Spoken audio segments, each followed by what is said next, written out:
Buena vesprada, buenas tardes. Iniciamos esta sesión de la tarde. Hemos estado ya toda la mañana en la sesión del curso, hablando de contaminación lumínica, haciendo test de las diferentes lámparas. Hemos construido un astrolabio, hemos medido alturas del sol y de los árboles utilizando ballestillas, reproduciendo, por tanto, elementos, estos últimos, que afectaban directamente al conocimiento que teníamos de los cielos en la época de Jerónimo Muñoz y que eran las herramientas, los utensilios de los astrónomos de la época. Y la segunda parte del día de hoy ha estado dedicado a un problema que afortunadamente ellos no tenían, que ahora tenemos, que es el problema de la contaminación lumínica. Y con esas ponencias y talleres que han llevado Fernando Ballesteros y Enric Marco, técnicos superiores de investigación de esta universidad, pues hemos pasado una mañana que yo creo que ha sido muy interesante dentro de este curso de celebración del 5º centenario del nacimiento del astrónomo y humanista valenciano Jerónimo Muñoz. Lo que tenemos a la tarde, que algunos estarán siguiendo a través de la retransmisión que el taller de audiovisuales nos ofrece por streaming y que luego también dispondremos de posibilidad de visionado posterior de manera no síncrona, pues nos lleva a esta que es la última de las videoconferencias que estaban en principio así planteadas, pero que por la fecha pues se iba a ubicar en la misma semana que estábamos haciendo los talleres presenciales.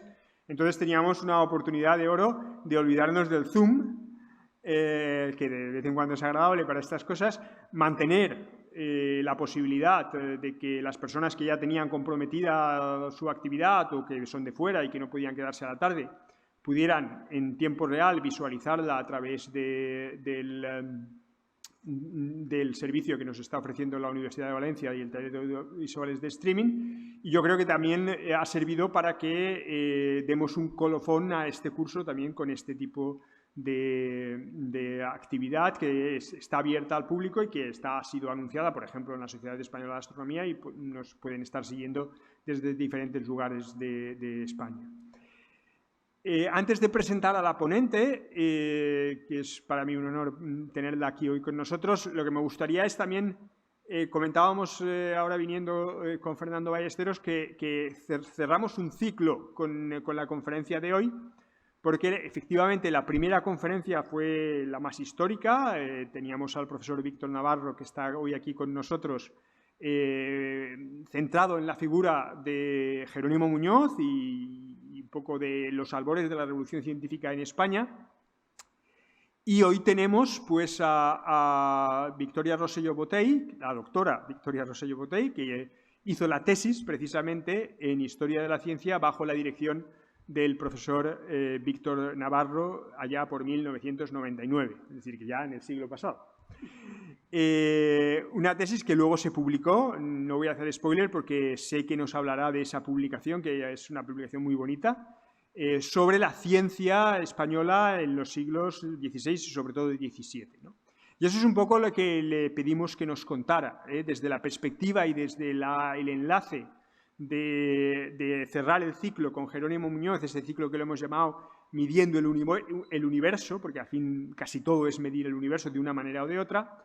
Pues hoy nos lleva a unos elementos que aparecen mucho en su libro, y yo he aprendido mucho de ellos, son los cometas históricos, pero también un poco de toda la ciencia y todo el desarrollo científico que sobre todo en nuestras latitudes se llevó a cabo durante esos siglos, observando sobre todo los cielos y fenómenos como los cometas, que ahí tenían un papel fundamental. La doctora Rosselló es como el propio supervisor, son físicos de formación, pero se especializaron en historia de la ciencia y son, por lo tanto, especialistas en esta disciplina que, de alguna manera, desgraciadamente, yo veo aquí a muchos estudiantes míos de física, pues no tienen la oportunidad, los físicos actuales, de hacer con el mismo énfasis que se hacía en el pasado.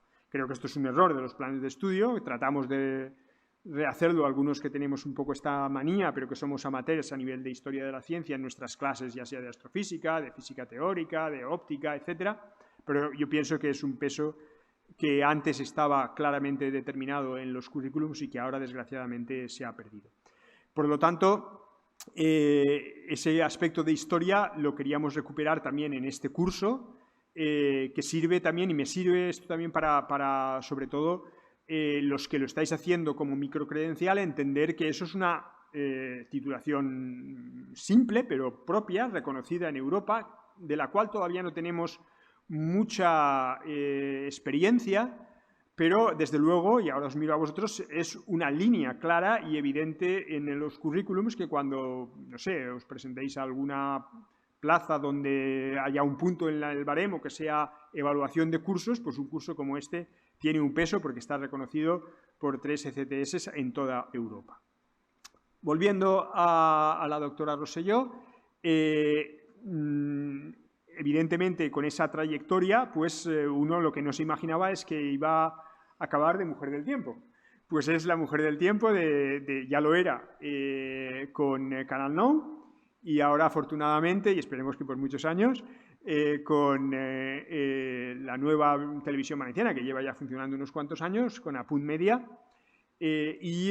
pues bueno, tenemos la oportunidad de verla en esas predicciones meteorológicas, que son muy buenas las que hace Apunt Media. Posiblemente, lo hemos comentado, en algunas veces lo hemos leído, los sectores televisivos de este canal más visitados y afortunadamente, además, yo creo que incluso ahora más respetados por la propia entidad en cuanto a que les dan un tiempo holgado. O sea, ayer mismo estuvieron aquí los de su equipo, nos grabaron y ya en el informativo de migdia ya salió las actividades y mañana volverán.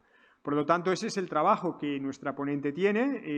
Eso no le permite, me imagino, que continuar con sus estudios de historia de la ciencia, pero yo sí que de decir que cada vez que he querido saber algo de cometas del pasado, me he podido dirigir a Victoria y me ha aclarado muchas cosas de ese aspecto, o del papel, por ejemplo, que jugaban los astrónomos y los astrólogos, que también el profesor Víctor Navarro me lo ha explicado muy bien en aquella época, y por lo tanto, pues para mí es un placer que hoy nos vaya a dar esta conferencia, que me parece que es un colofón estupendo para este curso, aunque realmente el curso acaba mañana, con la sesión solo de mañana, que dedicaremos a los telescopios. Ya hemos estado montando los talleres de las diferentes ópticas para construir telescopios de Kepler y telescopios de Galileo.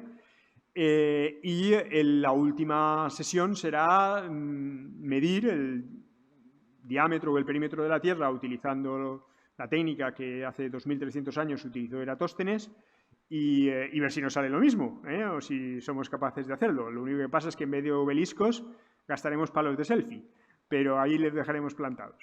Bueno, pues con ese repaso del curso, la cuestión práctica, como siempre, tenéis las hojas de firma ahí. Para las personas que están conectadas siguiendo la conferencia online, ya saben también cómo hacerlo los que son del CEFIRE y tienen ya su plataforma para firmar la asistencia. Y yo ya no continúo y le doy la palabra a Victoria para que nos cuente los cometas del siglo XVI y XVII. Muchas gracias, Vicent, por tu generosidad en todos los aspectos que has tratado acerca de mi formación y de mi trabajo.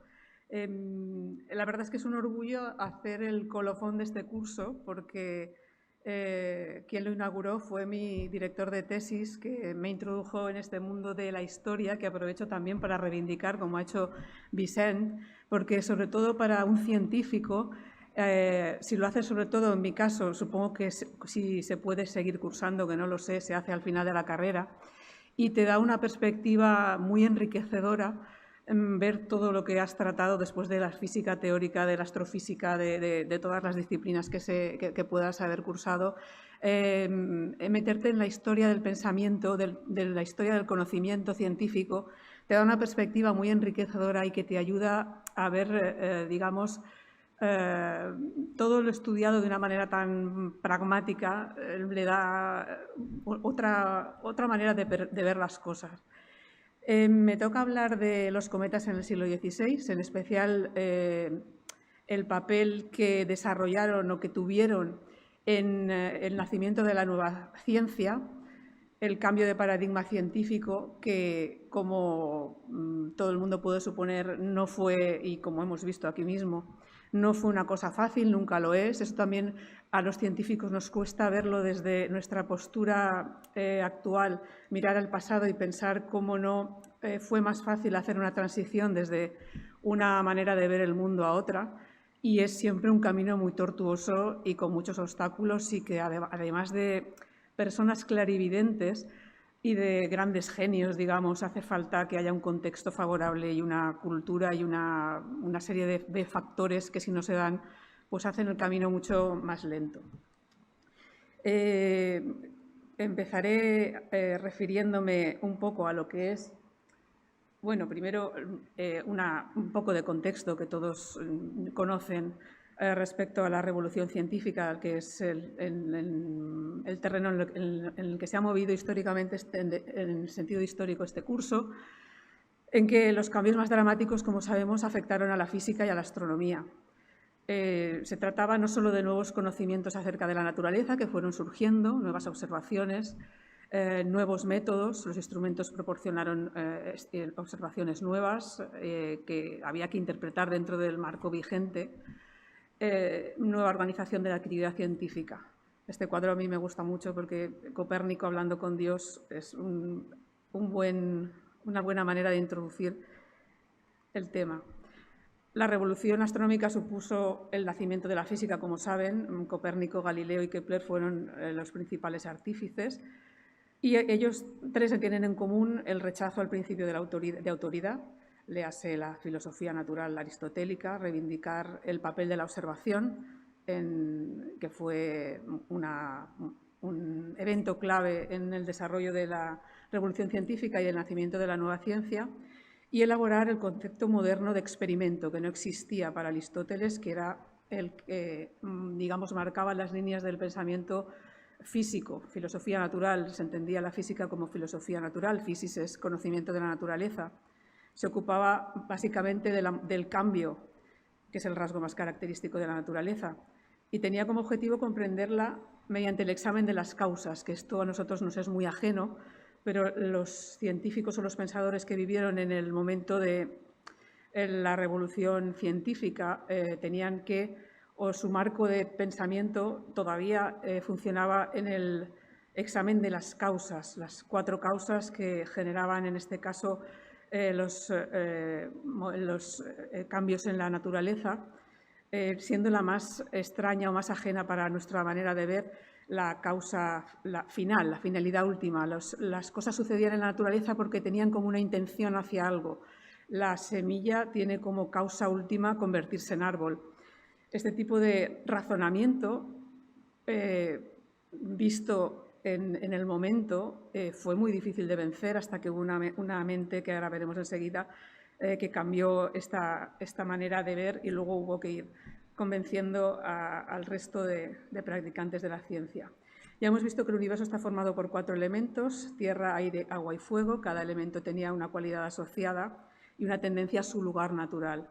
También hemos visto, que esto es clave en el cambio de un paradigma científico a otro, que la física sublunar, que era para entendernos la esfera entre la Tierra y la Luna, era donde acontecían los cambios, mientras que más allá de la Luna el cielo era inmutable y eterno.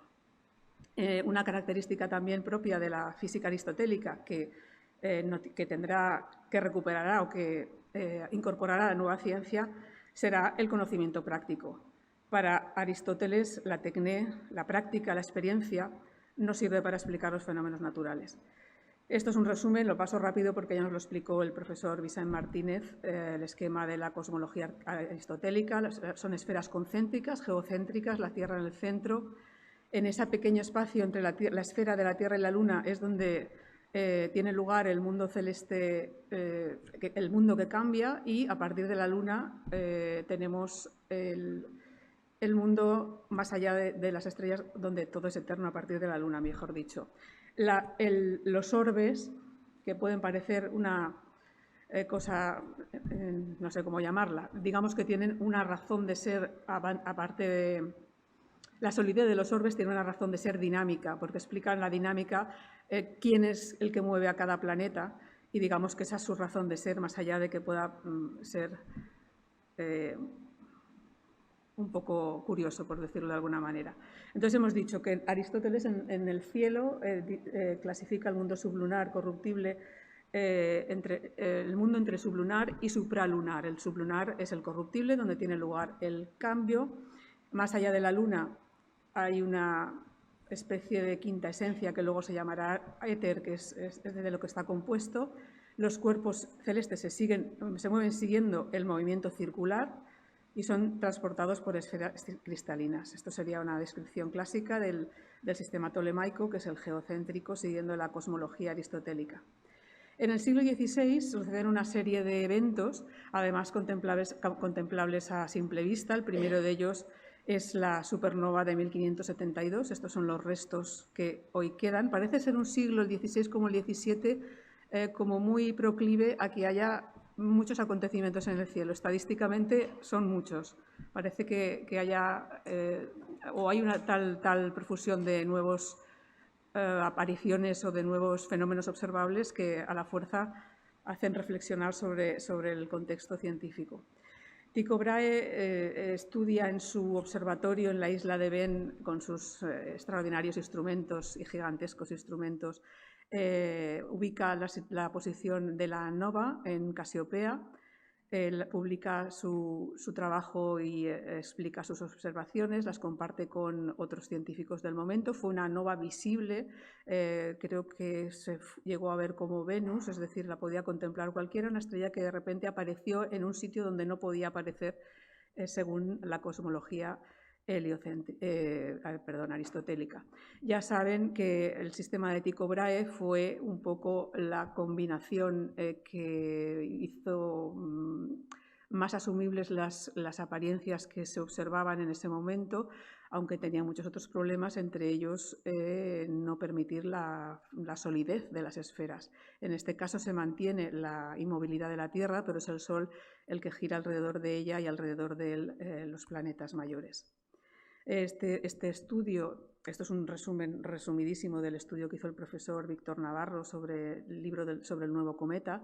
Es muy interesante, ya lo comentó él, que siendo una supernova, una estrella nueva, le llame cometa, como un poco de reticencia a considerar que podía haber una estrella nueva en el cielo de los fenómenos incorruptibles o donde tenía que no era posible que hubiera cambio, pero no obstante él tenía muy claro que carecía de paralaje, es decir, estaba mucho más lejana que bajo la esfera de la Luna.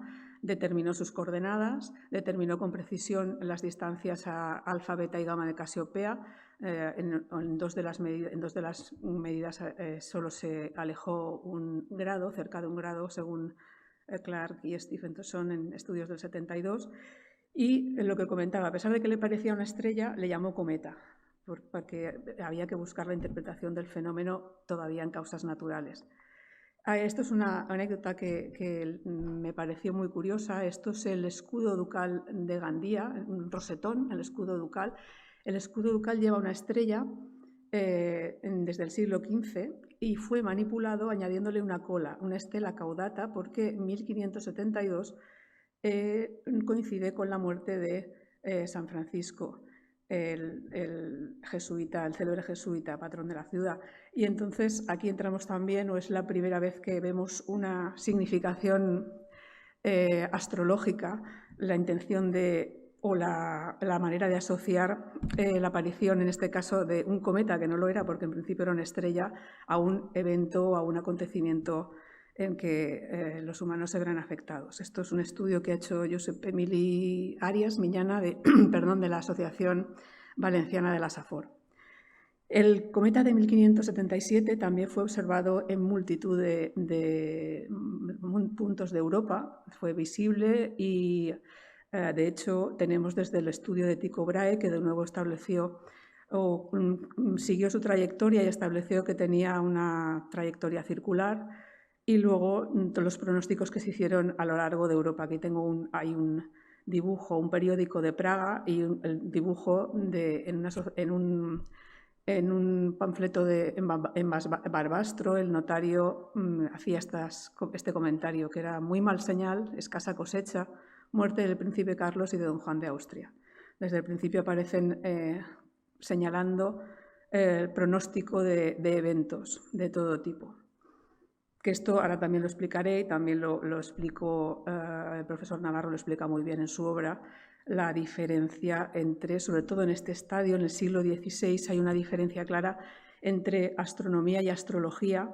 La astrología es como poner en práctica la astronomía, es decir, observar, hay determinados astros que permiten que podamos predecir eventos o sucesos en relación a personas. En el siglo XVI es una diferencia muy clara, son dos disciplinas, podemos decir que la misma parte o dos partes de la misma disciplina, que esto también cuesta de ver desde nuestra perspectiva. En esta época, y muestro aquí unos bonitos dibujos que ya nos enseñó la doctora Montserrat Villar, un manuscrito anónimo de 1587, hay una clasificación, son 9 o 10 tipos creo, y he puesto un ejemplo para que se vea el tipo de descripción de cada tipo de cometa. Por ejemplo, el 1000 es del temperamento de Venus, tan brillante como la luna llena, tiene crines, y siempre después de la descripción se comenta qué cabe esperar de su aparición. El primero, cuando aparece, aterroriza a reyes y gentes poderosas. El segundo, denota muerte de hombres poderosos allí donde es visto. Hay una serie de dibujos, nos enseñó el ejemplar del Museo del Prado, la verdad es que es muy bonito este anónimo. Y el tipo de retórica o el tipo de descripción muy propia también de la época, que se mantendrá también a lo largo de los años. Esta es mi tesis doctoral que me dirigió el profesor Navarro, Víctor Navarro. Se trataba de ver cómo y en qué contexto se cultivó la astronomía en el ámbito hispano y sobre todo cómo se asimilaron las ideas que venían de Europa, las nuevas ideas relacionadas con la revolución científica. Fue curioso ver, inventariamos 539 publicaciones y manuscritos de tema astronómico en el siglo XVII. El conjunto más numeroso está relacionado con los cometas y el estudio de las publicaciones reveló que eran muy diversos, que había desde opúsculos en cuarto, o sea, libritos de pocas hojas donde se hablaba de los efectos que tendría el cometa en determinado momento, a los mismos digamos, estudio de la trayectoria y del aspecto que había presentado el astro, y no cabía descartar ninguno, hubo que mirar todos los que estaban disponibles en archivos y bibliotecas, porque a veces en los que parecían más de tema astrológico o con títulos más fantasiosos podía haber alguna observación útil o alguna valoración respecto al debate cosmológico que sobre todo a mitad de siglo estos astros suscitaron. Como decía, en el siglo XVI la astronomía se cultivaba en relación a otras disciplinas. Por una parte, la astrología, que era la parte práctica, es decir, servía para hacer horóscopos o para curar el aspecto médico, es decir, la relación de las partes del cuerpo con los diferentes signos. Se cultivaba en relación a la cosmografía y la navegación, esto también ocurrió en el siglo XVII, a la filosofía natural aristotélica, en relación al cómputo del tiempo y como disciplina independiente. Es en el siglo XVII cuando se entra al debate sobre la legitimidad de la astrología, pero en el siglo XVI es una práctica habitual. Aquí, bueno, paso rápidamente, se puede ver cómo por temas en el siglo XVII es la filosofía natural, continúa siendo el que ocupa el mayor número de impresos, los cometas tienen 14% de publicaciones, y llama la atención que astronomía como tal, como la entendemos nosotros, tiene un porcentaje muy bajo de publicaciones. La astronomía apenas un 6%, la literatura antisupersticiosa, que es la que se dedicaba a deslegitimar o a poner las trabas o poner los inconvenientes que presentaba la astrología, un 5%, instrumentos solo 2% y tablas apenas un 1%.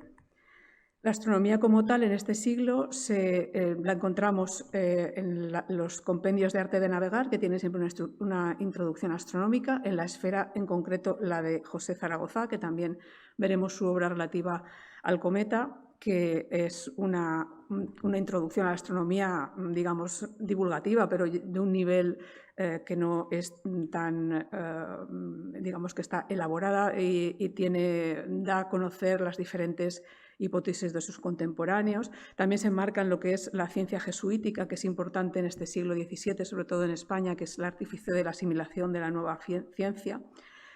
Filosofía natural y cosmología son las más abundantes las publicaciones. Hay también un género que se llama Silva de varia lección, que es como de curiosidades científicas, que también hay que mirar porque a veces aborda cuestiones astronómicas que pueden ser de interés.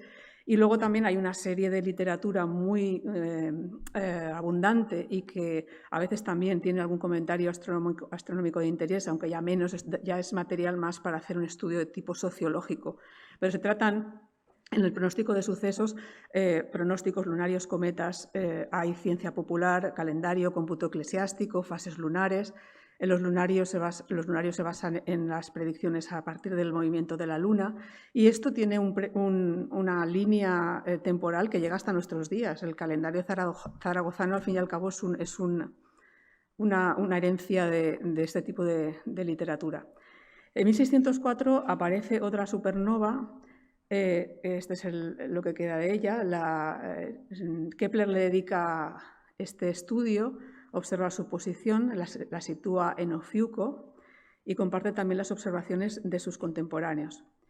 Será el debate del cometa del 1618 el que dejará o abrirá más claramente el debate sobre la trayectoria del cometa. Y aquí iremos también a esa dicotomía que impone la cosmología aristotélica de los cuerpos eternos y los cuerpos transitorios. El movimiento circular, que es necesario para mantener la estabilidad de cualquier sistema dinámico, es propio de los cuerpos celestes eternos, los que aparecen más allá de la esfera lunar. Y el rectilíneo es sinónimo de caos, por tanto, pertenecería a priori a los cuerpos transitorios como un cometa, pongamos por caso. Kepler le asigna al cometa de 1618 una trayectoria rectilínea, pero de una manera muy chapucera, ajusta a una recta con errores de más de 3 grados de latitud. Kepler no quiere que en su agenda copernicana, heliocéntrica, el cometa, como también pasará con Galileo, suponga un problema, por así decir. En realidad, el heliocentrismo no tenía nada que ver con los cometas, quiero decir que bien pudiera haber seguido una curva en este caso. Kepler, por ejemplo, esto es un ejemplo también de lo que hablábamos respecto a astrología y astronomía, dice que la influencia del cometa se manifestará en enfermedades y mortandad. Aquí hay que hacer un apunte a lo que es la asimilación de la ciencia en España, que es lo que se ha llamado la ciencia jesuítica. De hecho, la mayoría de los astrónomos son jesuitas, se han formado o han dado clases en el Colegio Imperial de Madrid. En la síntesis entre sus presupuestos teológicos, metafísicos y las ciencias matemáticas les llevó a un eclecticismo que es muy típico de su manera de presentar la ciencia. Los jesuitas tienen en su programa el cultivar a una élite o evangelizar. Ahí hay un tapiz en China, con la corte china, con sus telescopios y sus astrolabios. Evangelizar a través de la ciencia, o la ciencia, digamos, la necesitamos para acceder primero a los mejores y luego poder distribuir la doctrina a lo largo del mundo. Esto tiene una representación clarísima del Colegio Romano de Madrid, que era del Colegio Romano en Roma, que era la casa madre, y en Madrid se fundó el Colegio Imperial de Madrid, donde están o han pasado casi todos los que se dedican a la astronomía en este momento. Podemos pensar también que como alumnos estudiaron Calderón, Quevedo, fueron 2 alumnos ilustres y pretendía eso, hacer de las élites, se dieron que introducir la nueva ciencia y lo hicieron con unas características salió con unos rasgos muy específicos. Esta es la perspectiva de Galileo respecto al cometa de 1618. El jesuita Horacio Grassi, que daba clases de matemáticas en el Colegio Romano, estableció que el cometa de 1618 también estaba mucho más lejos de la Luna y adoptó el sistema cosmológico de Tycho Brahe, que sería el que los jesuitas adoptarían básicamente, mayoritariamente. Galileo, que no podía conciliar la trayectoria del cometa con un círculo, optó por decir que no existía, que se trataba de un fenómeno óptico que podía mostrar cualquier movimiento, por lo tanto la medida del paralaje no estaba fuera de lugar, no encajaba en su visión cosmológica, y optó por decir que no existía. Grassi, de hecho, le hace unas contradicciones muy adecuadas en a la libra astronómica, donde mantenía estas posturas. En realidad, para Galileo tampoco quiso, o sea, no quería que la polémica del cometa interviniera en lo que era su proyecto, que era ni más ni menos que la declaración de intenciones de lo que será la ciencia y el método científico.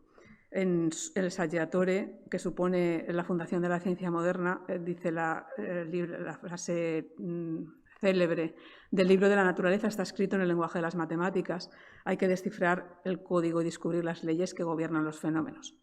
Aquí esto es un pequeño ejemplo para ver de qué hablamos cuando hablamos de método científico y de nueva ciencia, cuando estamos en un contexto hasta ahora de cosmología aristotélica. Por ejemplo, a Galileo se plantea el problema de la caída de graves. Se dice que hizo mediciones desde la torre de Pisa, pero esto es muy poco creíble porque no tenía relojes para medir esa caída de graves. Y de hecho lo hizo con el plano inclinado, con un ingenioso sistema de campanillas, iba haciendo medidas. En fin, diseñó un experimento para poder tomar medidas numéricas sistemáticas para hallar la ley física que describía el fenómeno observado, que era que los cuerpos cuando caían aceleraban.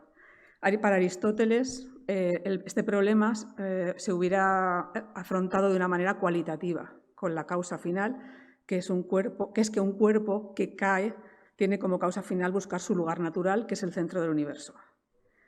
Aristóteles dice que los cuerpos pesados caen más rápido que los más ligeros, algo que intuitivamente puede parecer así.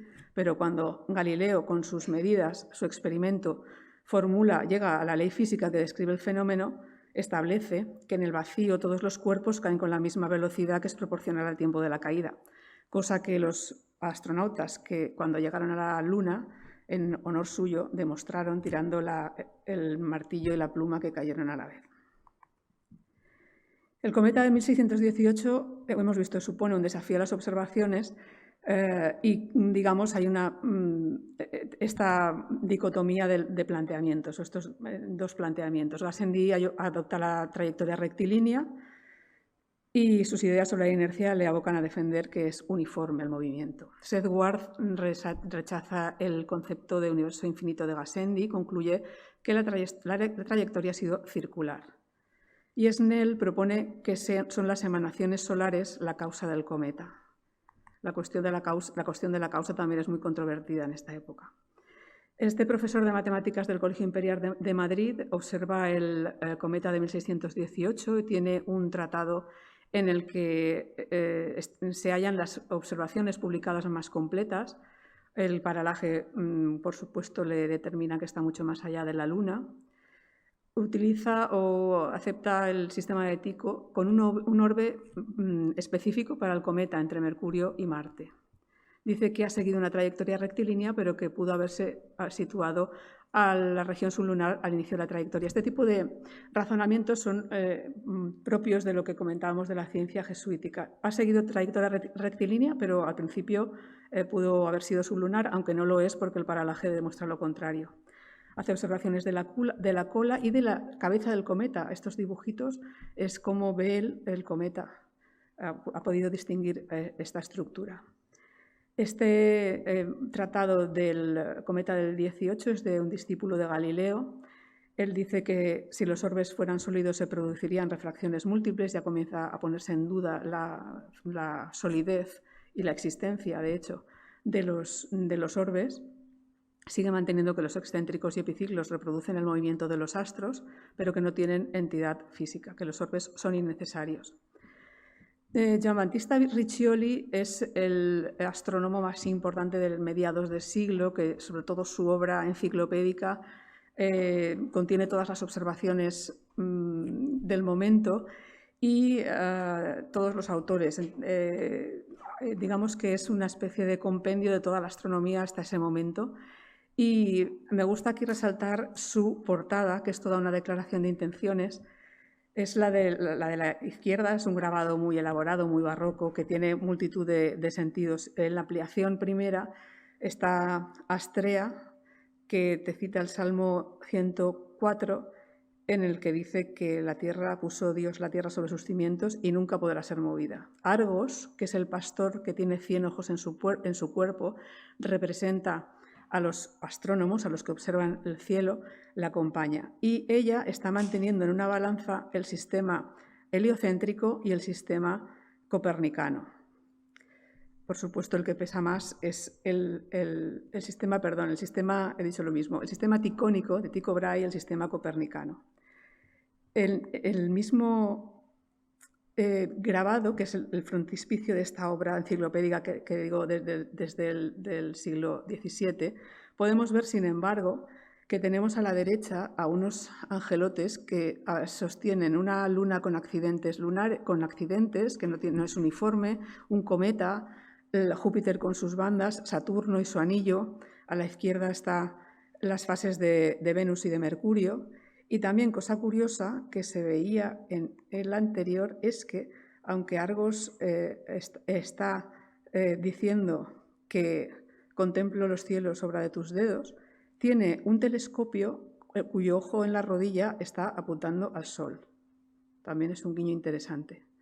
Pues aquí tenemos que el sistema ticónico pesa más que el copernicano, y aquí tenemos a Ptolomeo, que yace dignamente con su sistema desterrado. Giambattista Riccioli representa esta cosmología neoaristotélica que se mantendrá en las décadas centrales del siglo XVII. En el inventario de observaciones de los astrónomos europeos, él es el que dice que CISAT tiene las observaciones más precisas. Respecto a la ubicación del cometa, dice que las medidas no son concluyentes, aunque lo contrario no es imposible. Y da un dato muy curioso o muy interesante, todo que no se ha podido constatar, de un tal Antonio Luciano que lo observa en Valencia y lo incluye entre los autores que creen que está más lejos que la Luna. Los cometas siguen trayectorias circulares, siguiendo el establecimiento, el sistema de Tycho o la idea de Tycho de órbitas circulares, y del tal Antonio Luciano solo pudimos localizar un discurso astrológico de pocas páginas que hablaba solo de los efectos, que decía que se había engendrado en la parte más alta del aire, o sea que por tanto estaba bajo la esfera en fin, no parece por el contenido de este texto, de este impreso, que es el que se refiere Riccioli, porque no hay medidas ni hay referencias a la supralunariedad. El legado de Riccioli, uno de los más significativos es su mapa de la Luna. Estos dos mapas de la Luna, uno es de Hevelius, que era copernicano, que hace un mapa de la Luna siguiendo un programa descriptivo con accidentes de la Tierra. Él pertenece a la Royal Society, quiero decir, es como el paradigma de la nueva ciencia, mientras que Riccioli, su programa gráfico es muy diferente. Hace una imagen estilizada, es una luna narrativa, agrupa astrónomos, filósofos en octantes, en zonas, según las épocas, según sus hallazgos, y lo curioso es que la luna que nos ha llegado a nuestros días es la de Riccioli, no la de Hevelius. De los 243 nombres solo han dejado de usarse 40. Y también es muy curioso que esto hay quien dice que es un guiño, que Copérnico tiene uno de los cráteres más brillantes y que además se sitúa con Aristarco, Kepler y Galileo en el océano de las tempestades. Ahí se queda. Hoy, los que hayan tenido ocasión de participar en este taller práctico, la verdad es que habrá sido más que interesante ver cómo se construye un telescopio galileano. En realidad es una cosa muy simple, sobre todo si tienes las lentes adecuadas, cosa que no era el caso. Y hago aquí también un apunte al descubrimiento simultáneo, como todos los descubrimientos suelen ser cuando se dan las condiciones, suceden en algún lugar, pero aquí se da la curiosidad de que tiene una raíz catalana constatable, porque Cataluña en el siglo XV era un centro de manufactura de lentes conocido. Hay mestres d'ulleres documentados en 1422 y 1436. Hay varios testamentos donde se dice que tal Pere Cardona deja una especie de telescopio de larga vista decorado de latón, otro Jaume Galvany deja una especie de telescopio de latón en 1608, atención a la fecha, y Joan Vinimelis también en su testamento deja una trompa per mirar de lluny, una trompa para mirar de lejos. El telescopio galileano, como saben, consta de un ocular cóncavo y de una lente convexa en un tubo, alineados, permiten la observación. La cuestión es que el descubrimiento del telescopio se desarrolla en el ámbito del Imperio Hispánico entonces. Bueno, esto es Carlos V, ya se había perdido parte de Flandes, pero digamos que el escenario geográfico sucede en este contexto. El telescopio de Jaume Galvany se subasta con sus pertenencias en 1608, en septiembre, y entonces un tal Zacharias Janssen, que también es constructor de lentes, lo adquiere en la feria de Frankfurt y con Metius y Hans Lippershey, talladores de lentes también, lo patentan en La Haya ese mismo año. En teoría son los descubrimientos del telescopio, pero parece que hay un precedente, en este caso en Cataluña. De hecho, en mayo de 1609, el milanés Sartori, que era antiguo alumno de Galileo, le comunicó que en Holanda se había fabricado este instrumento con el que se veían innumerables estrellas. Y él mismo viajó a los Países Bajos para aprender a construirlo, pero allí le dijeron que donde lo hacían mejor era en Girona. Nadie ha diseñado telescopios más exactos que los hermanos Roget, le dijeron. El caso es que Galileo, apercibido de toda esta información, en 1609 ya se había construido un instrumento de 8 aumentos, lo prueba desde el campanero de San Marcos. En otoño se construye otro ya de 20 aumentos con el que empieza a explorar el cielo y el primer objetivo es la Luna. El ocular, ya lo hemos dicho, es una lente cóncava y en el objetivo una lente convexa. Y el problema que tienen en esta época tan inicial, sobre todo, es la calidad de los vidrios, que son muy imperfectos, cometen mucha aberración, un color verdoso a causa del hierro que contenían, y las técnicas de tallado y pulido que mejorarán muchísimo en las siguientes décadas, pero que en este momento no es así. Es decir, era casi un milagro ver algo a través de un instrumento de esas características. Supongo que las lentes de los que hayan fabricado esta mañana serán mejores y entonces el resultado también lo será. De todas maneras, se dice que la primera observación telescópica de la Luna es de Thomas Harriot, no de Galileo. Se iría por poco tiempo. Y este es un dibujo, de hecho, que lo corrobora. Galileo, como es sabido, enseguida publica sus descubrimientos en el Mensajero Sideral. Dice que enfoca las Pléyades y dice que ve muchísimas más estrellas de las que son visibles a simple vista. Habla ya de los satélites de Júpiter, de la irregularidad de la superficie de la Luna. Se va a Roma a enseñar la diferencia de estrellas o de cielo con el instrumento y sin él. Hace unos dibujos, primero a mano alzada, luego tiene otros grabados de la Luna. Estos son más detallados. Se discute también si no se han encontrado accidentes actuales, parece que son como composiciones de varias visualizaciones. También hay unas acuarelas muy bonitas de diferentes fases de la Luna. Y esta también a mí me gusta mucho porque se discutió también durante un tiempo si el grabado de la izquierda, esa estrellita que ven, era un error, un defecto del papel, ¿qué podía representar eso? Se descubrió que Galileo estaba representando la ocultación de una estrella, la estrella Teta de la constelación Libra. El 19 de enero concretamente de 1610 se pudo datar. Y esto es cómo se ve Venus y Marte con un telescopio galileano.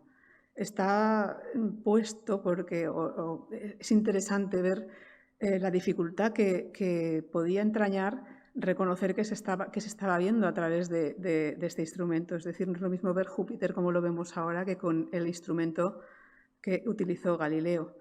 No obstante, él está aquí enseñando todos sus descubrimientos a los jesuitas del Colegio Romano y les enseña estrellas de hasta octava magnitud de la superficie de la Luna.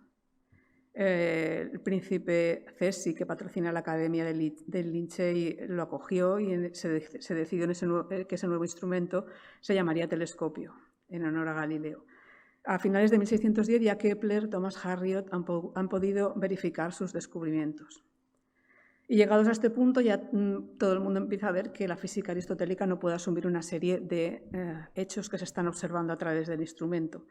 La irregularidad de la superficie de la Luna, por supuesto. El telescopio resuelve en discos los planetas y no las estrellas, y no es posible en la cosmología tradicional más de un centro de movimiento, como se observaba con los satélites de Júpiter. Las fases de Venus tampoco eran explicables ni con el sistema tolemaico.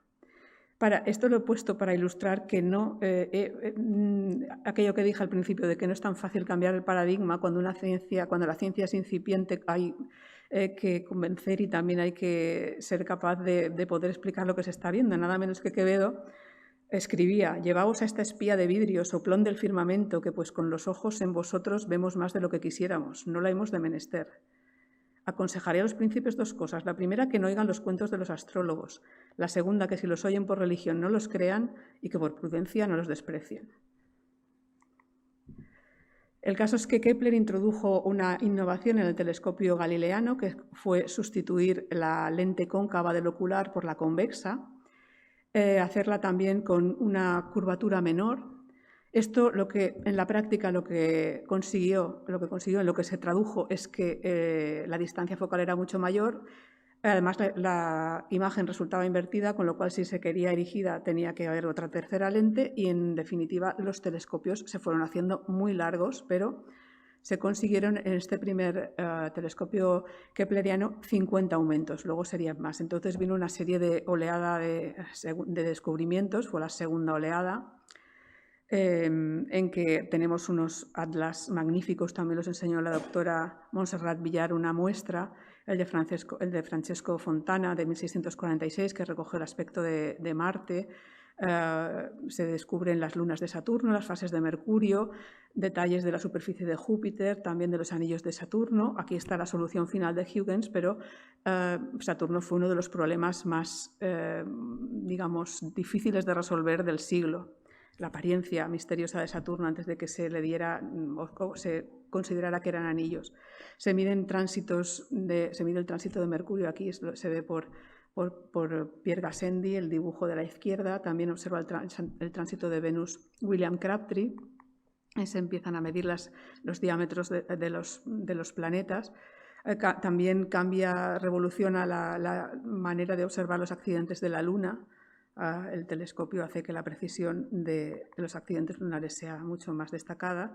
Y aquí Huygens, en el sistema Saturnium, nos pone cómo habían observado Saturno diferentes autores. Galileo ve como dos planetas al lado del cuerpo principal, Scheiner como una especie de asas, Riccioli también lo ve como una especie de asas, otros interpretan que es un puente que rodea la parte principal o el cuerpo principal de Saturno.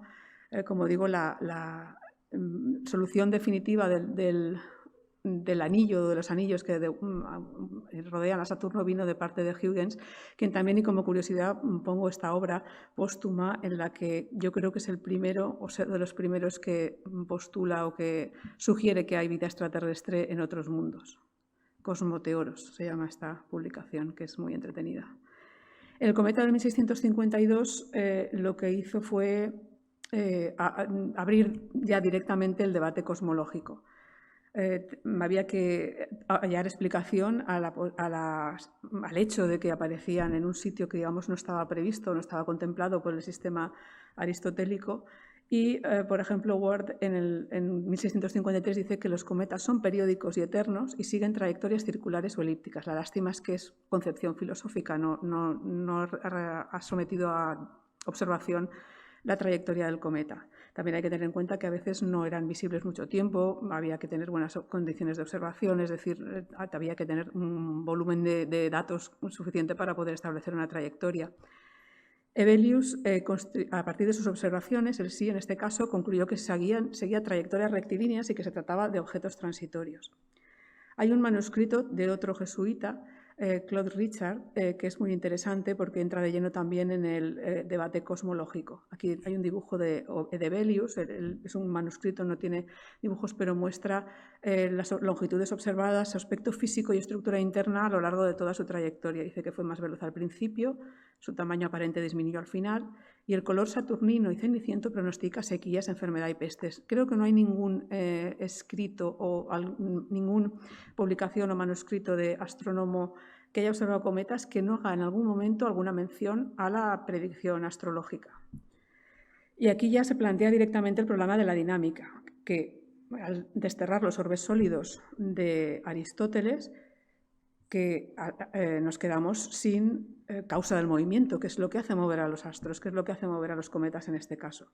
Hay una tradición estoica, justamente Jerónimo Muñoz la asume, que habla del aire cósmico que impregna todas las cosas del mundo. También nos habló el profesor Navarro en la inauguración del curso, que los planetas se movían en la célebre analogía de que los planetas se mueven por su propia fuerza como peces en el mar o pájaros en el aire. Aquí estaríamos en la tesis de los cielos fluidos.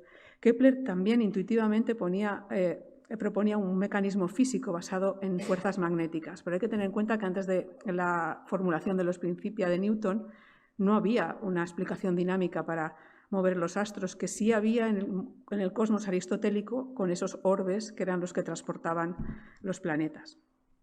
En respecto al cometa de 1664, que fue, este sí que se vio durante 4 meses, creo, y tuvo una magnitud importante, fue visible en toda Europa. La constitución seguía siendo un misterio. Se decía que estaban compuestos por efluvios generados en atmósferas de Júpiter y Saturno. Cassini lo llegó a situar, le llegó a adjudicar un epiciclo centrado en Sirio, pero al final el cálculo de la trayectoria se redujo a una recta.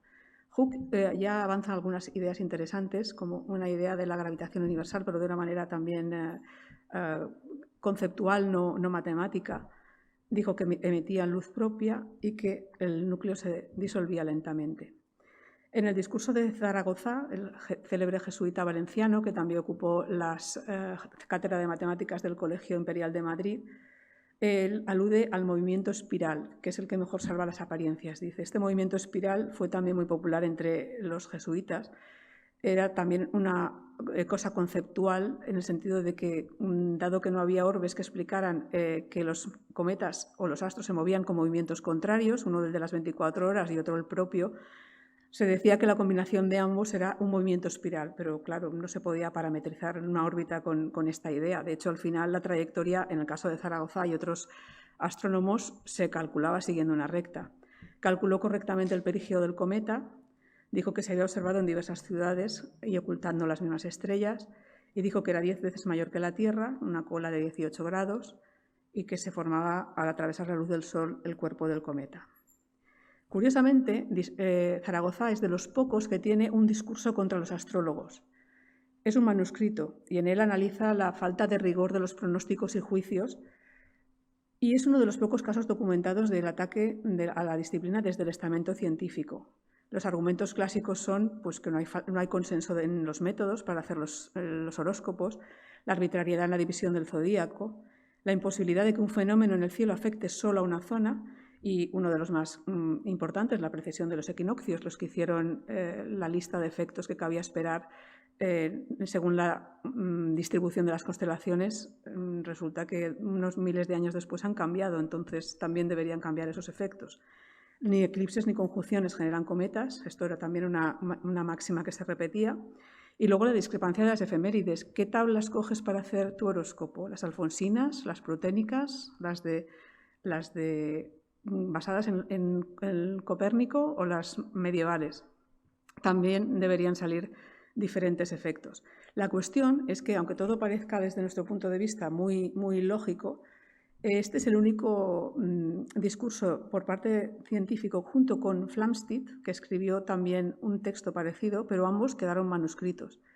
Y de hecho en sus obras, también los dos, siempre hay algún apunte respecto a los efectos que tendrá el cometa. Es aquello que explicaba el profesor Víctor Navarro, que cuidado con la astrología, porque algunos sostienen que la astronomía nació como reforma de la astrología. Había que liberarla de la superhechería o de la astrología judiciaria, que se decía que iba en contra del libre albedrío, pero que tenía una significación y que lo que había que hacer era reformarla. Vicente Muth, como también ha estudiado el profesor Navarro, es uno de los astrónomos más importantes del siglo XVII, mallorquín, geógrafo, cronista del reino. Sus observaciones fueron constatadas por Riccioli.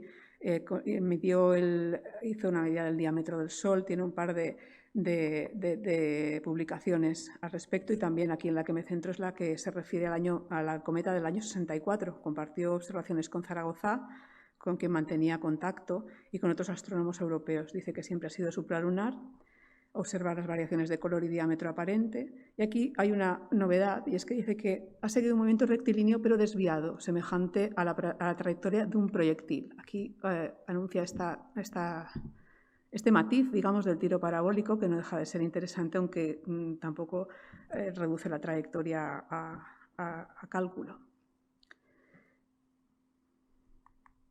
El de 1677 fue seguido también por José Zaragoza en un manuscrito. Fue un cometa menos visible durante tiempo y fue visible poco tiempo y tampoco tuvo la relevancia del de 64 y 65, porque hubo dos. Las observaciones se ajustaron a la trayectoria recta, aunque el movimiento real ha sido espiral. Aquí volvemos a lo del movimiento espiral, pero eso también es una manera muy de proceder de los astrónomos jesuitas, que dicen que el movimiento debería ser espiral, pero yo tengo que calcular la trayectoria, pues me sale una recta, entonces ha sido rectilíneo. El movimiento siempre fue retrógrado, a diferencia del cometa de 64, cola formada por material bicante. Dice que sus observaciones han sido buenas porque cree que no exceden el grado, pero que de todas maneras un error leve puede llevar a errores significativos. La solución a la dinámica cometaria no planetaria llegaría con Newton, con el cometa de 1680 justamente. Isaac Newton resuelve el problema con la formulación de la teoría de la gravitación, coloca al cometa en una trayectoria parabólica, no con métodos geométricos, sino con cálculo numérico. De hecho, es curioso porque las cometas anteriores sí que pudieron ajustarse a una recta, sobre todo si no se tenían muchas observaciones, pero en el de 1680, que siguió una trayectoria parabólica, esto hubiera sido imposible. Halley aplicó su método de cálculo y calculó que el cometa volvería a aparecer en el 82, y esto se ha tomado con esta frase, que ya no nos podemos maravillar de las apariencias de la estrella barbuda del cometa, como el fin de la significación astrológica de los cometas, pero esto deja que desear, porque todos estos autores, el mismo Newton se sabe que se dedicaba a hacer horóscopos, a la alquimia, a la cábala. Quiero decir que hay ahí una doble manera de ver las cosas.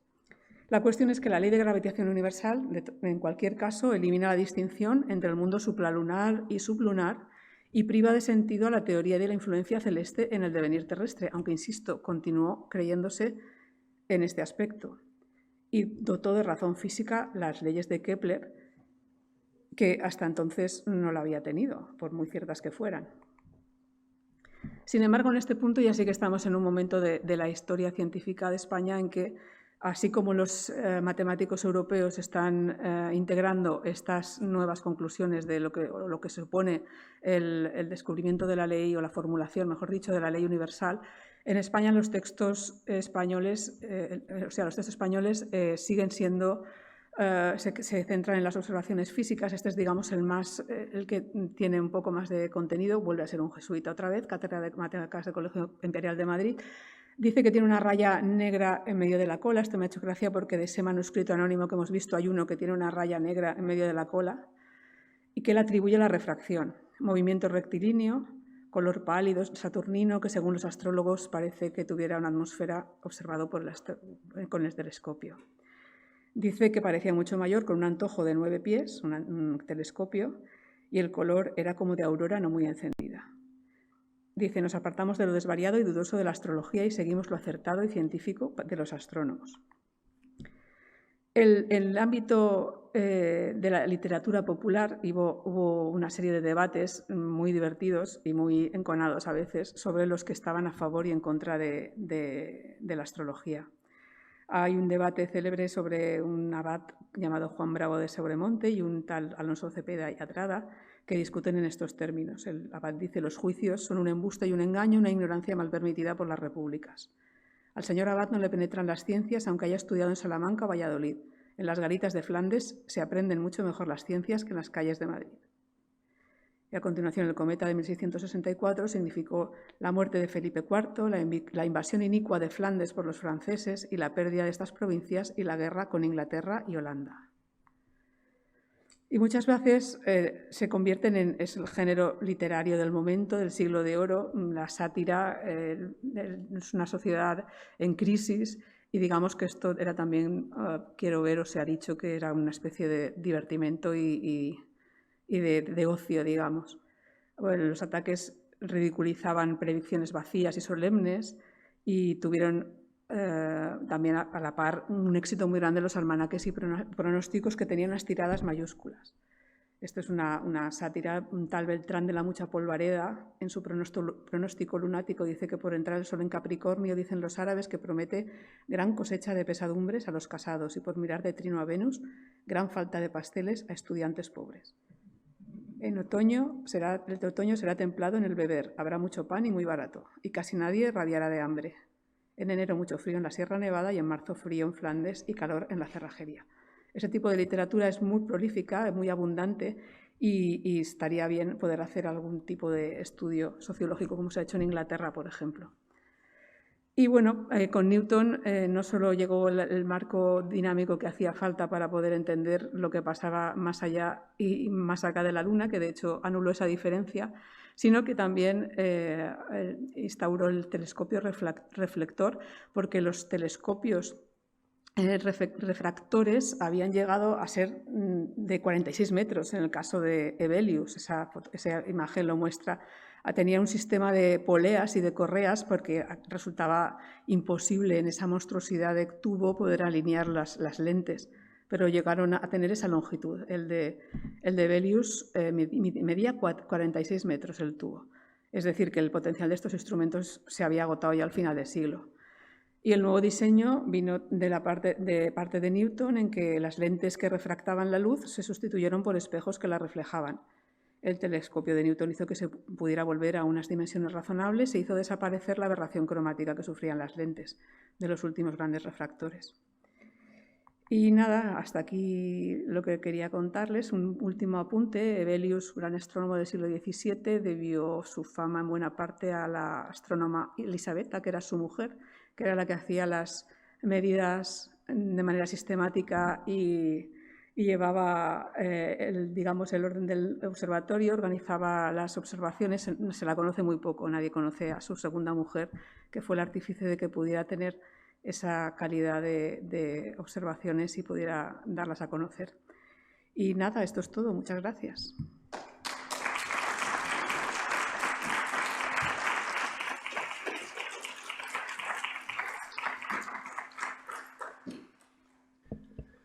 Bueno, pues ahora es turno para preguntas, comentarios. Sobre la cantidad de fenómenos que había en toda esa época y me quedo pensando, no sé si, bueno, tampoco me he dedicado mucho a investigar por mi cuenta, tampoco he sido muy curioso hasta este año último y digo, ¿ha habido más apariciones o desapariciones de estrellas como la supernova esta? Eso lo comentó el profesor Vicente Martínez y la verdad es que es una frecuencia muy alta, ¿no? ¿Cuál es una por cada 100 años? Debería haber una por siglo. Una por siglo, y aquí hay dos. Llevamos 4, exacto. Sí, es curioso, igual que los cometas, también hay muchos cometas en el siglo XVII, hay muchísimos, sí, comparado con otras épocas. Ya, y digo, ahora, en la época actual, más o menos, es que ¿Cometas? No sé de ninguno, por ejemplo, aparte de los típicos. Lo que pasa es que los cometas ahora los hay que casi no son visibles, ¿no? Yo no sé cuál será la frecuencia, pero aquí hablamos de cometas que veía todo el mundo a simple vista, ya ni siquiera aplicar el telescopio, y seguro que en ese sentido era más frecuente ese entonces, porque ahora vemos el Halley, pero a muchos otros sin instrumentación no los ves.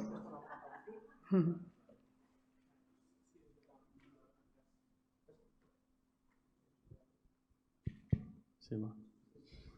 A mi, bueno, primer, moltes gràcies per la ponència que has fet i m'has deixat un poc en la mel als llavis perquè has comentat, has acabat més o menys amb Newton i al final com entra en Espanya les idees de Newton? Prou més endavant. Ahir Espanya està en un moment de crisi social, econòmica, científica, perquè de fet, diguem, el mèrit dels jesuïtes és que la seva manera de fer arribar la ciència incipient en aquest moment encara funciona al llarg del segle XVII, però en el segle XVIII ja ha de ser un altre relat. Això ho ha estudiat també molt bé el professor Navarro. Ell te pot contestar com s'assimila Newton, com s'assimila Newton a Espanya en aquesta època i en quin moment. Molt tard. Vale, gràcies.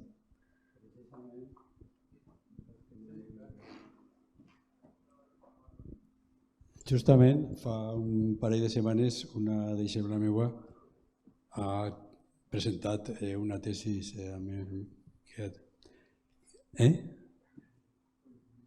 Bueno, pues una discípula mía ha presentado su tesis doctoral magnífica, ha merecido cum laude y una emoción especial por su gran calidad sobre la recepción de Newton en España en el siglo XVIII.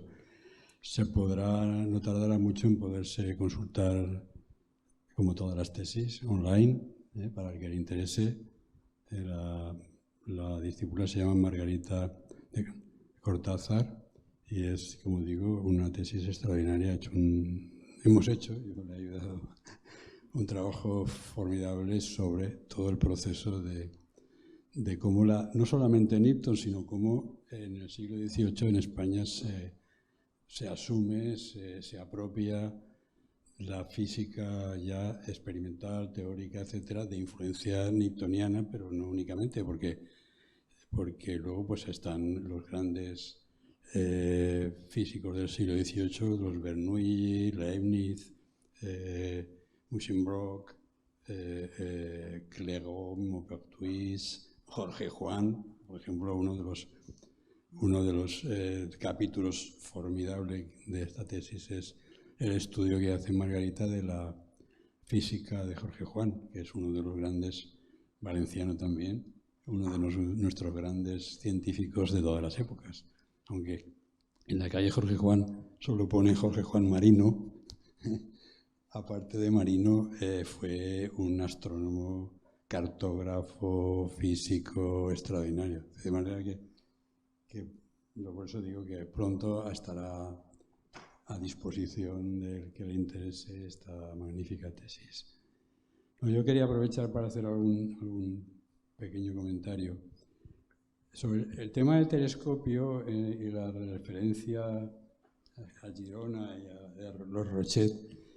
Fue un tema que me persiguió durante algún tiempo, obsesivamente, porque claro, teníamos ahí una reivindicación española y entré en contacto con un gran historiador de la ciencia, uno de los mejores especialistas de Galileo del mundo, que se llamaba Tom Settle, lamentablemente falleció hace pocos años, que toda la última parte de su vida vivió en Florencia.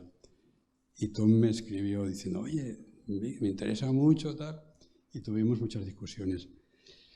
Luego, últimamente, se han publicado algunos libros sobre ese tema con algunas nuevas aportaciones. Parece ser que la clave de todo estuvo en el diafragma, es decir, que el avance hacia el telescopio de Galileo fue la introducción del diafragma y esto parece que lo hicieron los holandeses. O sea, que ahí sí que, pero en cualquier caso es un capítulo muy interesante el de los Rochet y es cierto que el Sirtorio viajó por Gerona y conoció a... Es muy bonito como lo describe ese Sirtorio, discípulo de Galileo, porque él dice que iba por Gerona con su telescopio y entonces lo paró un anciano, y le dijo, le pidió, ¿me puede enseñar lo que tiene? Y entonces le dijo, sí, se lo enseñó. Y entonces el anciano le dijo, véngase conmigo, y lo llevó a su casa y allí en su casa le enseñó los telescopios que él había fabricado, ¿no? Que Rochet había fabricado. Y eso lo cuenta O sea, quiere decir que lo interesante es que lo cuenta un italiano, no lo cuenta, no se lo ha inventado nadie, se lo cuenta un italiano, el discípulo de Galileo, que va recorriendo Europa porque está intentando averiguar el origen del telescopio. Y ese es un testimonio muy importante. A mí, Tom, el italiano, me decía, sí, sí, pero la clave está en el diafragma, que tal y cual. Yo ya, la verdad es que me cansé del tema y lo dejé estar. Luego, una cosa que quería comentar es el tema de Newton es enormemente complicado y efectivamente pues Newton no es el personaje tan racional, tan ajeno a toda especulación que no fuera, y como se lo han presentado, sobre todo pues, después de todos los descubrimientos de los papeles alquímicos, que estaban guardados en un cofre. Cuando se descubrieron todos los papeles de Newton, estaban guardados en cofres. Y entonces los sabios de Cambridge los abrieron, y cuando encontraron todas las especulaciones de Newton sobre astrología, sobre alquimia sobre todo, y las reflexiones sobre cuestiones religiosas, bíblicas, etc., el arrianismo. Newton es sabido que era arriano, que era discípulo del arrianismo. Se quedaron horrorizados y volvieron a cerrar el cofre y dijeron, esto no se toca. Claro, ¿cómo el gran Newton podía haberse dedicado a estas cosas? No se toca. Y fue en el siglo XX ya, cuando precisamente Kinsey, el gran economista, compró, no sé, una subasta o no sé dónde y tal, compró los manuscritos de Newton y les dio difusión, y entonces apareció otra nueva versión que decía Newton, el último de los magos, tal. También exagerando, ¿no? O sea, que Newton pues era hombre de su época, como Victoria nos ha recordado. Lo de que hizo horóscopos, yo eso creo que no es cierto. Pero lo que sí que es verdad es que para Newton, según los que han estudiado un poco estas cosas de los cometas en Newton y tal, Simon Schaffer, por ejemplo, y tal, lo que dicen es que Newton no fue ajeno a una concepción en parte vitalista del cosmos, ¿no? Y los cometas desempeñaban una especie de función fisiológica, que limpiaban el cosmos, ¿no? O sea, que no era ajeno, por lo tanto, no era todo mecánico, no era todo mecanicista. Es decir, que una cosa que hemos aprendido es que el mundo dual que nos han presentado, el mundo mecanicista y mundo organicista, en muchos pensadores, en los ingleses muy especialmente, el vitalismo y el mecanicismo no estaban tan reñidos. Entonces en Newton se nos aparece de otra manera, ¿no? Actualmente. O sea que la historia siempre es más complicada de lo que pensamos.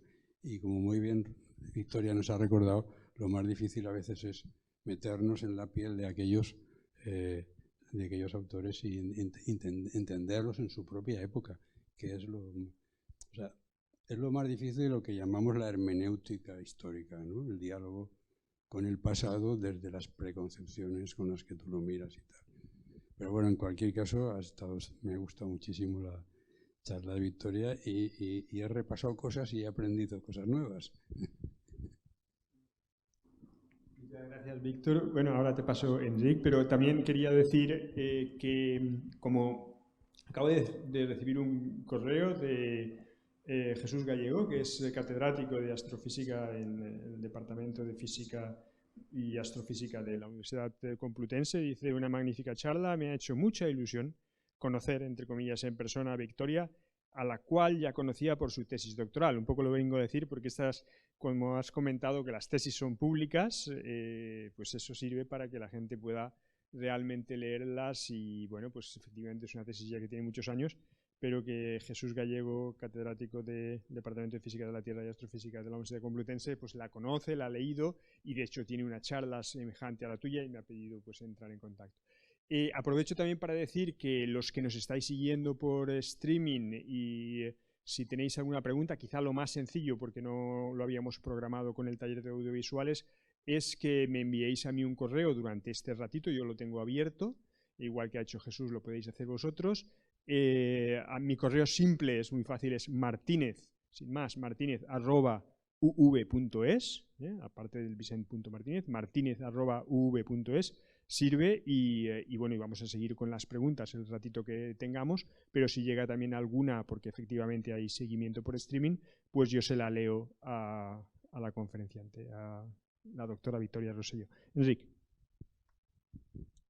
Bien, una pregunta que me ha sorprendido en la charla es que los cometas, nadie de ese siglo XVI y XVII, viendo que los cometas, su cola siempre está opuesta al Sol cuando se acercan, porque se ven que están acercándose al Sol, cuando se ven por la tarde, al anochecer, bueno, se acercan al Sol y luego se separan. Eso se ven, eso ya lo veían ellos. Y la cola siempre está opuesta al Sol. ¿No veían que tenía relación con el Sol y por tanto estaría en órbita, alguna órbita rara? De hecho, que ya eran elípticas, porque ya Kepler ya lo había dicho. Pero el problema es ese, la órbita elíptica no era posible. Quiero decir, Kepler la formula, pero la formula también de una manera... no es a quien está en el contexto de la física aristotélica no puede asumir una órbita elíptica. Tiene que ser circular o recta. Una órbita abierta, imposible, menos aún. Y sí, la cola del Sol, efectivamente, las observaciones de muchos de ellos lo apuntan, pero es también un enigma demasiado grande para... Dicen que está compuesto de una sustancia heliótropa. Esa es la palabra que repiten. O sea, que sí que observan y lo apuntan, pero de ahí a poder dar alguna explicación, bueno, de hecho eso llegaría también bastante tiempo más tarde, de lo que es la explicación de la dinámica y de las órbitas reales que tenía. Sí, aquí también en algún momento hemos discutido, y Víctor también nos ha aclarado, que el hecho de que los cometas atravesaran las esferas, de alguna manera les sirve un poco a Tycho Brahe para reivindicarse como defensor o como el artífice de la desaparición de las esferas cristalinas. Pero bueno, eso Víctor nos ha explicado que hay también un poco de propaganda por su parte, ¿no? También el profesor Granada también abunda sobre este tema, es decir, que tampoco había en la Edad Media ese concepto de solidez, fluidez de las esferas. No era un concepto que estuviera, digamos, en la preocupación y que de alguna manera lo que el propio Tycho, que era poderoso y que, como también nos explicó él, tenía sus imprentas y sus capacidades de comunicación, pues hace creer que eso es un tema que él resuelve y que es un tema que ha estado ahí debatiendo, ¿no? Y de hecho, en sus propios diseños, donde se ve el cometa atravesar las supuestas esferas, pues un poco abunda en esa dirección, ¿no? De querer también... Yo creo que es de los astrónomos que más interés tiene en pasar a la historia como reconocido y de hecho parece ser que incluso las frases en su lecho de muerte es que su sistema perdure, ¿no? Cosa que efectivamente no será así, pero que su sistema del mundo perdure porque está convencido que es el sistema, claro, todos los otros sistemas del mundo, por decirlo así, pues han tenido otras, pero este ticónico es muy de él, es decir, o sea, el heliocéntrico podemos decir de Copérnico, pero también, bueno, pues hasta Aristarco había hablado de él, y desde luego, pues el tolemaico, pues obviamente, pues se debe a muchísimos, ¿no? Desde Aristóteles, ¿no? Entonces, bueno, pues yo creo que eso es un tema interesante. ¿Alguna pregunta, comentario, aclaración? Sí, acaba. No, es que lo que yo el otro día quería decir es que Tycho Brahe de alguna manera pues que tenía instrumentos, digamos, como tú muy bien has dicho, de propaganda formidables, porque en el famoso observatorio de Wien pues lo tenía todo, tenía una imprenta, él se editaba sus propios libros y entonces, claro, él y sobre todo sus seguidores y la posteridad presentaban en los manuales incluso en historia de la astronomía, se presentaba a Tycho Brahe como el que había acabado con las esferas celestes que arrastraban a los planetas, ¿no? Entonces la historiografía de las últimas décadas ha puesto de relieve que la cosa es mucho más complicada. Es mucho más complicada. En primer lugar, sobre el tema que apuntaba este compañero del Sol, es decir, ya hay algunos astrónomos bastante anteriores, como Fracastoro, por ejemplo, que ya apuntan claramente que, que la cola del cometa siempre va en contra del Sol, ¿no? Y entonces cuando empiezan a pensar que el cometa tiene una configuración especial porque refracta los rayos solares, ¿no? Es decir, que empiezan a identificar físicamente al cometa de alguna manera, y que eso es importante, ¿no? Aunque Fracastoro y otros autores todavía no lo sitúan en el cielo, pero ya empiezan a darle un contenido físico al cometa diferente al tradicional, ¿no? Como era el tradicional de Aristóteles, el cometa eran las exhalaciones terrestres, eran las que formaban el cometa, etc., ¿no? Entonces, le dan un contenido. Luego, hay algunos autores, hay un autor muy importante que es un físico astrónomo francés que se llama Jean Pena, que publica un tratado de óptica en el que él dice que las esferas celestes no pueden existir porque si existieran los rayos de las estrellas y tal, se producirían refracciones múltiples, ¿no? Y entonces aquello no se vería nada, es decir, se verían múltiples refracciones y tal. Y entonces Jean Pena, que es en cierto modo, reivindica de alguna manera la tradición de los estoicos, que como Victoria nos ha apuntado, los estoicos pensaban que el cosmos no había dualidad tierra-cielo, sino que era un continuum en el que, lleno de lo que llamaban ellos el neuma, que era una especie de mezcla de aire y fuego. Y entonces en el Renacimiento la filosofía estoica tuvo mucha difusión, tuvo mucho éxito, ¿eh? Y entonces Pena, Jerónimo Muñoz, piensan como los estoicos que no hay dualidad tierra-tierra y que efectivamente no hay esferas celestes, ¿no? De manera que, por eso digo, lo que quiero decir es que el proceso de eliminación de las esferas celestes es un proceso muy complicado, que no es Tycho Brahe el que dice eureka, como Arquímedes, ¿no? No hay esferas celestes porque el cometa atraviesa las esferas. No. Antes que Tycho Brahe ya había varios autores por distintos motivos, como el de Jean Pena en particular tuvo una gran influencia. Y de hecho Muñoz, aunque no lo cita, él en uno de sus textos el argumento que da es el mismo, el de las refracciones. Dice, no puede haber esferas celestes, aparte del complejo problema de los dos movimientos y todo eso, pero en fin, que también uno de los argumentos fuertes es las refracciones que se producirían si hubiera esferas celestes. Luego hay otro personaje muy importante y muy influyente en Tycho Brahe, que es Rothman, Christoph Rothman, porque aunque se suele decir que el primer observatorio astronómico moderno fue el de Tycho Brahe en la isla de Huen, casi contemporáneamente, pero un poco anterior, en Kassel, el Landgraf era el conde, digamos, el gobernador de la zona, era muy aficionado a la astronomía y también construyó en Kassel un observatorio, y contrató a excelentes astrónomos y instrumentistas como Justus Bergi, por ejemplo, que construyó objetos astronómicos formidables, y Christoph Rothman estuvo al servicio del Landgraf. Y Christoph Rothman era muy amigo de Tycho Brahe y se carteaban. Y Christoph Rothman, antes de Tycho Brahe, ya precisamente en un tratado sobre un cometa, ya apunta claramente contra las esferas celestes, ¿no? De manera que Tycho Brahe, pues lo que hizo fue seguir a una serie de autores que ya iban por ahí. No fue ni el primero, ni mucho menos que luego es verdad que lo incorporó a su sistema y tuvo mucho éxito por eso, porque él además muy astutamente publicó un libro en 2 volúmenes. En uno recogió todas las observaciones que se habían hecho en Europa, que le llegaron a él, no todas, claro, sobre la supernova, y en otro todas las observaciones sobre los cometas. Y claro, se erigió un poco en el albacea de lo que se había hecho en Europa, y luego pues él se ponía como el mejor de todos, claro.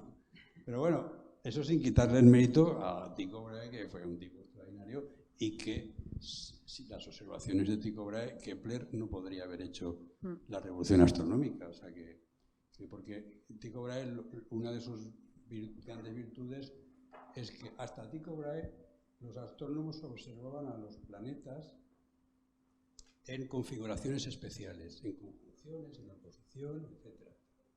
Tycho Brahe lo que hace, organiza su equipo y dice, hay que observar a los planetas en todas las posiciones. Claro, esto para Kepler fue básico. Aunque, digamos, criticó a su maestro porque no siguió su sistema, porque curiosamente cuando Kepler se plantea escribir, que está a servicio de Tycho Brahe, está en Praga, y con el emperador ya se han trasladado los dos, Tycho Brahe se va a Praga y contrata a Kepler, y Tycho Brahe le dije a Kepler, tú tienes que ahora demostrar que mi sistema es el mejor y con mis observaciones y tal y cual. Y Kepler, como buen discípulo, hace su propio sistema heliocéntrico, ¿no? Afortunadamente que Tycho Brahe se muere y no se entera de que su discípulo lo ha traicionado.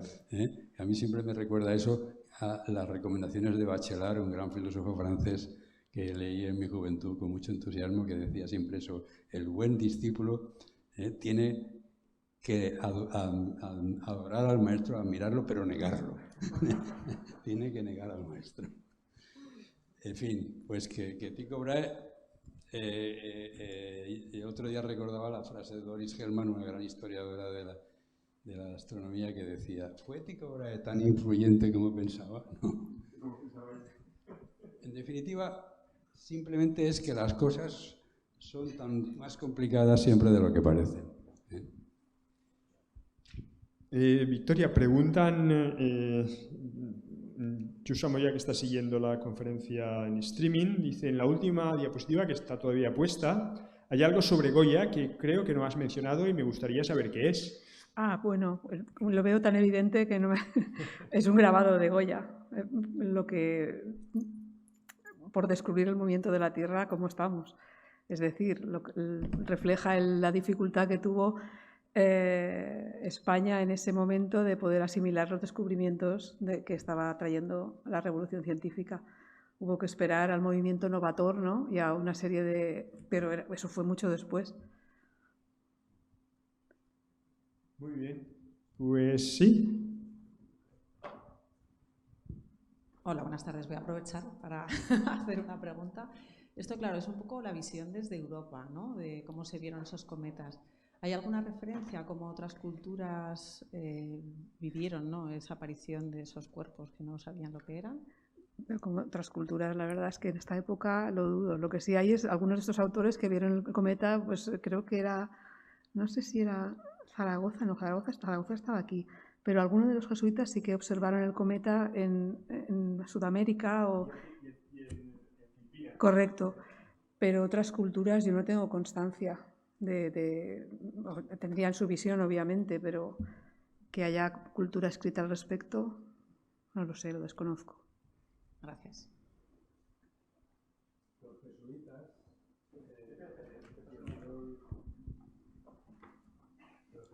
llevaron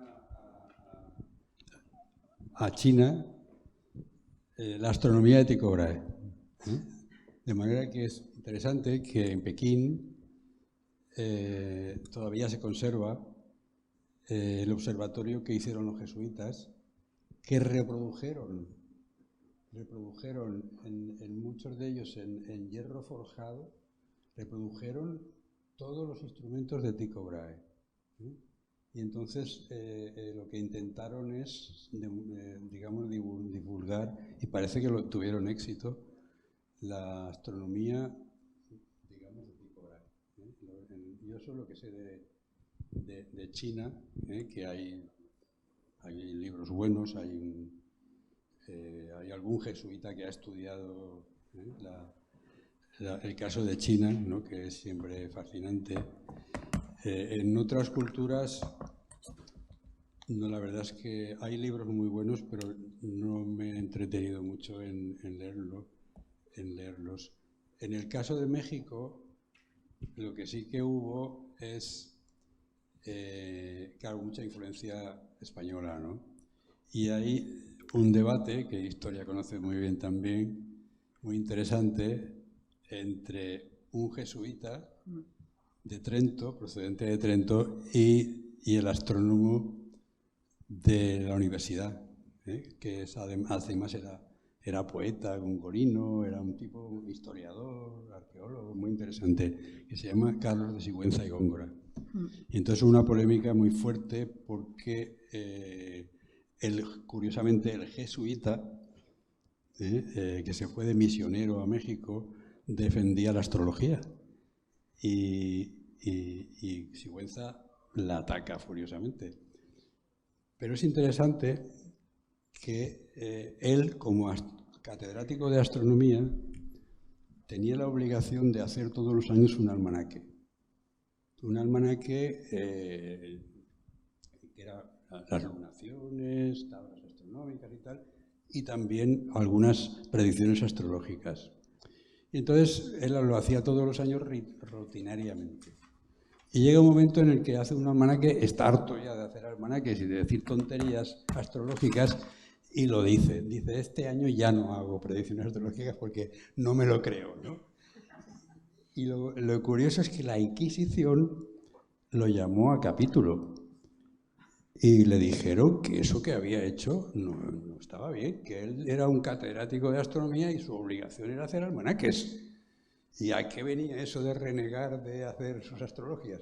Lo digo para que veáis que las cosas a veces pensamos que la Inquisición perseguía y en este caso de Sigüenza lo criticaron porque no hizo su trabajo, que era hacer su almanaque, ¿no? O sea, pero Sigüenza es un personaje fascinante porque ya digo que él, lo que pasa es que él escribió un libro magnífico que se considera como el principio de la modernidad en México, pero se publicó post-mortem, o sea, se publicó después y es una defensa a veces encubierta de Galileo, de la astronomía moderna, etcétera, etcétera, cosmología moderna.